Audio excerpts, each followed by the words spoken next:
O plenário do Supremo, por maioria de votos, decidiu nesta quarta-feira que o IOF deve incidir sobre títulos e valores mobiliários. Essa questão foi levada ao plenário porque a União entrou com ação rescisória, aquela utilizada para tentar reverter uma decisão que já transitou em julgado. Isso porque, em 2000, o Supremo analisou um recurso extraordinário sobre a constitucionalidade de dispositivos da Lei 8.033 de 1990, que tratam de hipóteses de incidência do IOF, o Imposto sobre Operações Financeiras. Na ação, a União argumenta que o recurso discutia se era constitucional o IOF nas operações de títulos e valores mobiliários e não sobre o ouro, como constou da decisão. O ministro Edson Fachin, relator do processo, votou pela procedência do pedido feito pela União, por entender que houve erro na decisão questionada ao não tratar do objeto do recurso.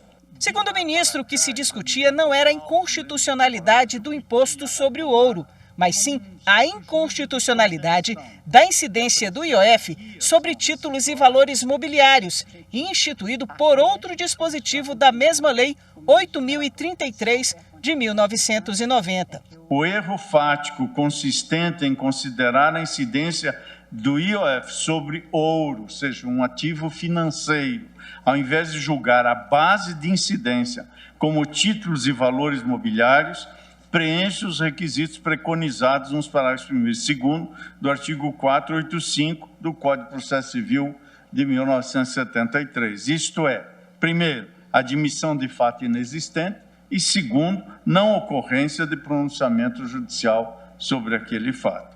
Nesses termos, entendo autorizada pelo ordenamento jurídico a rescindibilidade da decisão de mérito, então transitada em julgado. Por isso, à luz do conjunto fático probatório carreado aos autos pela parte autora, a solução dada pela decisão atacada, com base em um erro de fato verificável nos próprios autos, vai na linha de divergir do entendimento reiterado desse Supremo Tribunal Federal no que se refere à constitucionalidade da incidência do IOF sobre títulos e valores imobiliários. O revisor da ação, ministro Alexandre de Moraes, também votou pela nova análise do recurso, mas entendeu que o acórdão do Tribunal Regional Federal da Primeira Região, que reconheceu a incidência do IOF sobre títulos e valores mobiliários, deveria ser reestabelecido.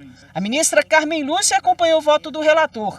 Na retomada do julgamento, o ministro Nunes Marques seguiu o entendimento de Alexandre de Moraes. É o caso, penso eu, de se negar provimento ao recurso extraordinário 263.464 Bahia.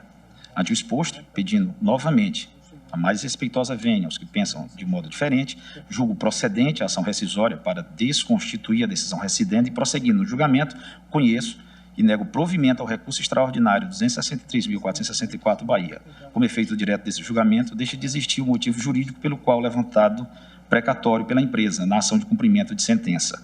Logo, a devolução dos valores é a medida que se impõe. Custos e honorários pela ré, à base de 10% sobre o valor da causa. Os ministros Gilmar Mendes, Ricardo Lewandowski, Dias Toffoli e Luiz Roberto Barroso também acompanharam o voto de Moraes. No pedido de procedência da ação rescisória já está embutido não apenas a rescisão da decisão que se quer invalidar, como também a prolação de uma nova decisão. O plenário decidiu por maioria que o IOF deve incidir sobre títulos e valores mobiliários. Nos termos agora assentados pelo ministro Edson Fachin, com juízo de procedência da ação rescisória, com a finalidade de desconstituir a decisão monocrática proferida no recurso extraordinário 263.464, de relatoria do saudoso ministro Maurício Corrêa, e em juízo rescisório, negando provimento ao recurso extraordinário. A sessão terminou há pouco. Quem tem mais informações para a gente ao vivo é a repórter Marta Ferreira, que acompanhou tudo. Oi, Marta, boa noite.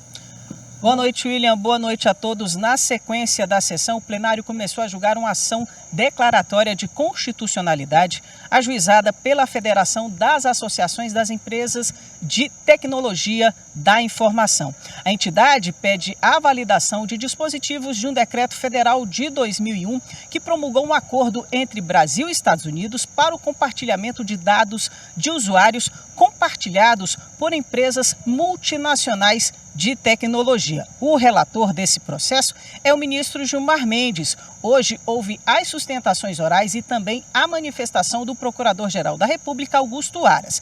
Depois, a sessão foi suspensa e será retomada amanhã com o voto do relator e também dos demais ministros. William. Obrigado, Marta.